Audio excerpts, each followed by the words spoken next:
My crazy stepsister moved in and everything changed plus all updates. So, this isn't the kind of story you expect to end up telling strangers on Reddit, but here I am. I swear, I'm not the crazy one. I just need to get this out of my head, and maybe, someone will believe me. For context, I'm 22, living at home to save up while working and going to school.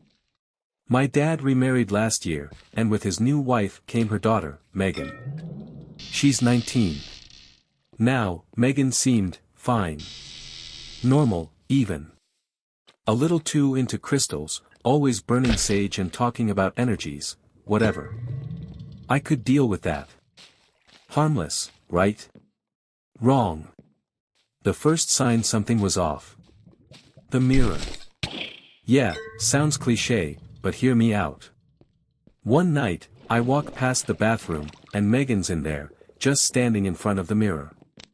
Not brushing her hair, not doing makeup. Just staring at herself. But it wasn't the normal "oh I look so cute" stare. No, she was mimicking her reflection, like, tilting her head just a second after the reflection moved. I froze. My stomach did this weird flip, and I just backed away slowly. I told myself I imagined it. Sleep deprivation, whatever. But then, things escalated. Little stuff started happening around the house, objects moving on their own, weird drafts in rooms with no open windows. And Megan? She always knew when I noticed something weird. I'd find her just standing there, smirking, like she knew. One night, I woke up to the sound of scratching on my door. Just light, like fingernails. I didn't open it. I didn't want to know. The next morning, Megan was at the table, eating cereal like nothing happened. "Sleep well?" she asked without looking at me. Okay, whatever. Gaslighting 101. But here's where it gets full Twilight Zone. I found a notebook in the living room, hers. I wasn't trying to snoop, but it was open. Pages and pages of drawings. Not just any drawings, me. Sleeping. In my room. Wearing the exact clothes I wore to bed the night before. And on the last page, there was a sketch of me at the dinner table. Dead. Eyes hollow.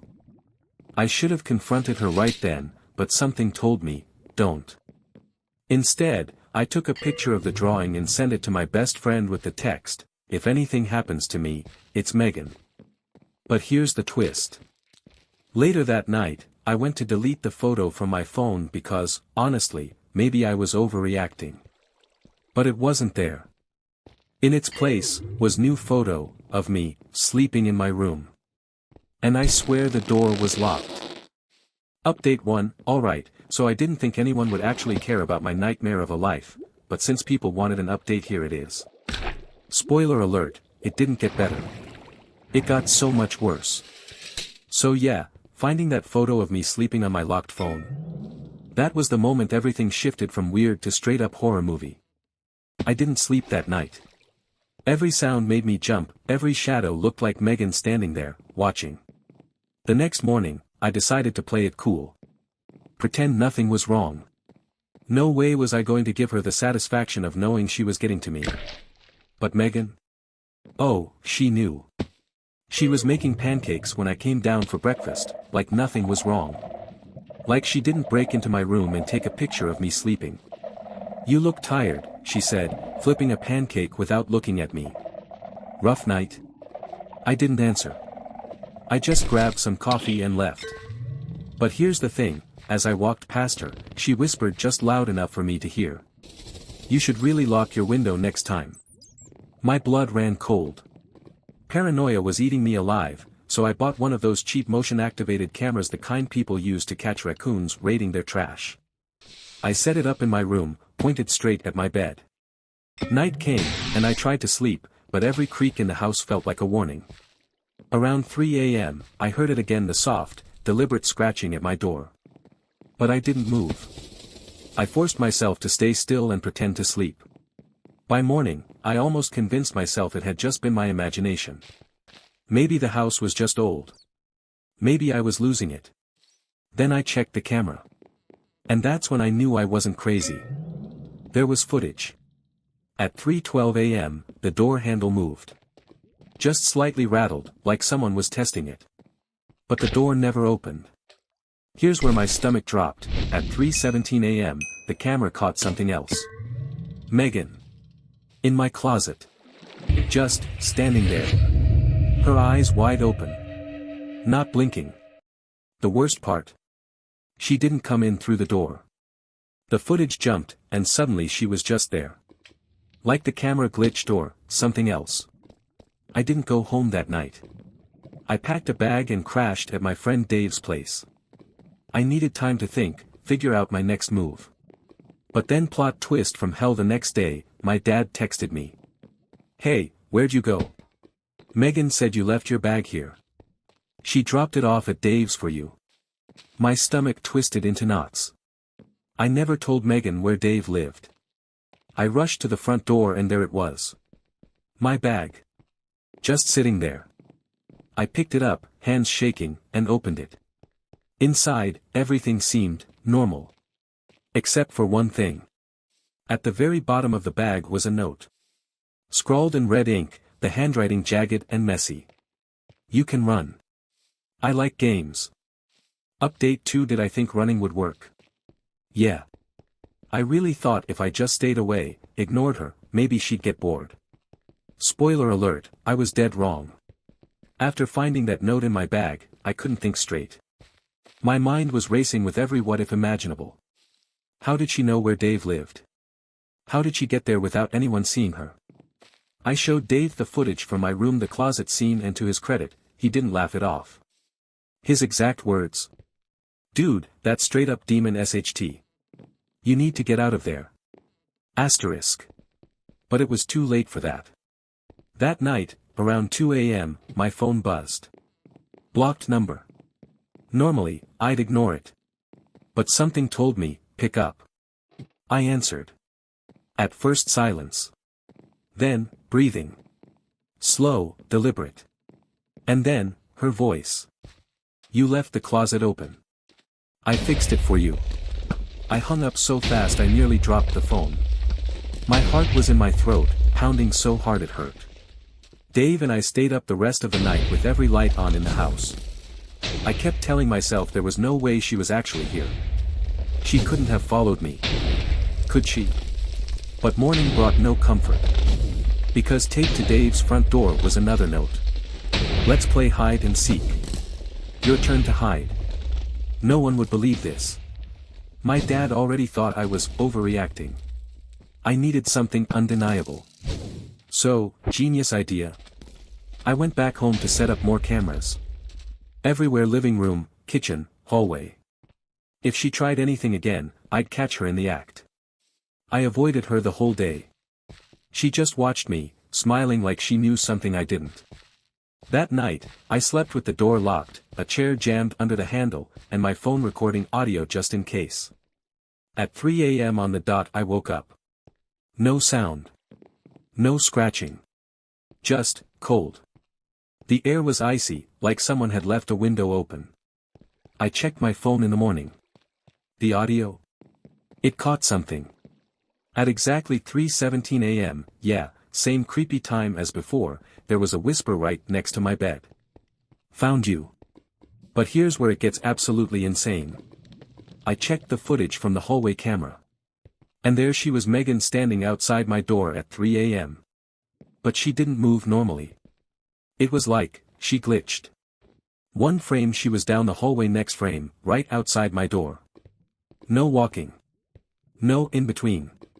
Just there. The worst part. At the very end of the footage, something shifted. In the reflection of the hallway mirror there were two Megans. One standing still. And the other smiling, waving directly at the camera. I showed my dad the footage. Finally, I thought finally he'd believe me. But when I hit play, nothing. The footage was gone. Just static where she should have been. Dad laughed it off. Said I needed to stop watching horror movies before bed. But Megan? She looked at me across the room and mouthed 2 words, "You lose."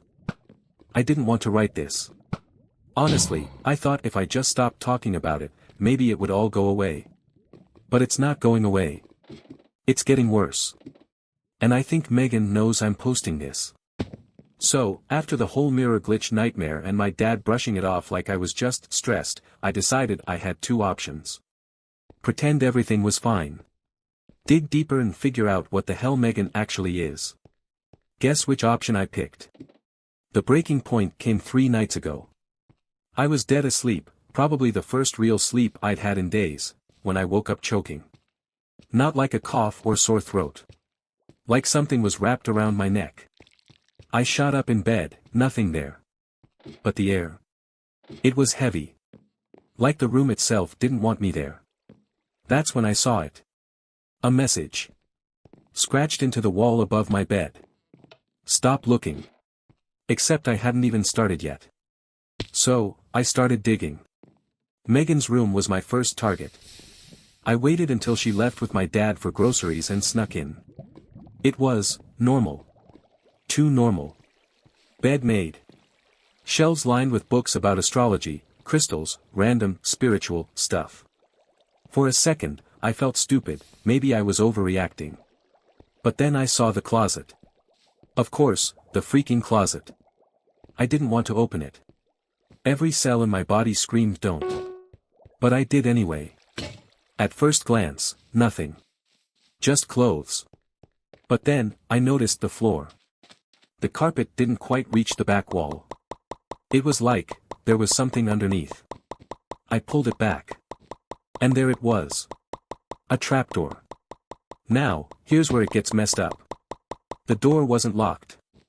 It just opened. Underneath. A crawl space. Dark, cold, and somehow smelling like damp earth and iron. I climbed down. And found it. Photos. Of me. Hundreds of them. Sleeping, eating, brushing my teeth. There were pictures from before Megan even moved in. But the worst part? There was a mirror down there. Cracked, dusty, shoved into the corner. And in that mirror's reflection, I wasn't alone. There was something standing behind me. Not Megan. Not human. It was tall, twisted, like a shadow stretched too far. And it was smiling. I bolted out of there. I didn't even bother covering up the crawl space. I just ran. And when I turned around to look back at Megan's door, she was there. Just standing in the hallway, staring. "You shouldn't have gone down there," she whispered. And her reflection in the hallway mirror. It didn't move. I haven't been back home since. I'm crashing at Dave's again, but the problem is, I don't think running works anymore. This morning, Dave found a note taped to his bathroom mirror. Just 3 words. I found you. I never wanted to write this part. I didn't think I could. But it's over now. At least, I hope it is. It started with the mirror. After the last note showed up at Dave's place, "I found you," I realized running wasn't going to work. Megan, whatever the hell she is, she wasn't just following me. She was connected to me. The worst part? It wasn't just her anymore. It was something in her, or maybe something that had been with her all along.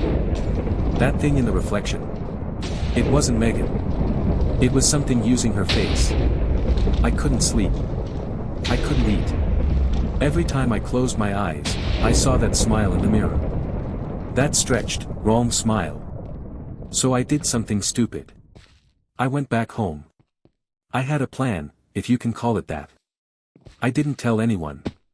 Not Dave, not my dad. I just knew I had to end it, and the only place to do that was the crawlspace under Megan's room.